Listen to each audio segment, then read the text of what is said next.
Hi friends, అందరూ ఎలా ఉన్నారు? ఇవాళ లంచ్లోకి పెరుగు తోటకూర వండుతున్నాను ఫ్రెండ్స్. ఇది ఎలా చేస్తారంటే, బాగా తోటకూరని 2-3 సార్లు కడుక్కొని దాంట్లో పచ్చెనపప్పు, టమాటా, ఉల్లిపాయ, పచ్చిమిరపకాయ, చింతపండు వేసి ఒక 2 గ్లాసులు వాటర్ పోసేసి కుక్కర్లో 7-8 విజిల్స్ దాకా బాగా ఉడకాలి ఫ్రెండ్స్. పావు గంట తర్వాత కుక్కర్ ఓపెన్ చేసి విజిల్ చూసి దాంట్లో సరిపడినంత ఉప్పు, కారం వేసుకొని బాగా కలబెట్టుకొని పోపు పెట్టుకోవడమే ఫ్రెండ్స్. పోపుకి కొన్ని వెల్లుల్లిపాయలు, తాలింపు దినుసులు, ఎండుమిరపకాయలు, కొంచెం కరివేపాకు వేసి పోపు వేసుకోవడమే ఫ్రెండ్స్.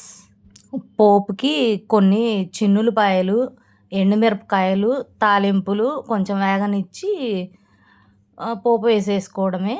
దీని కాంబినేషన్ వడియాలు, చల్లమిరపకాయలతో తింటే చాలా బాగుంటుంది friends. Please subscribe, please like చేయండి ఫ్రెండ్స్.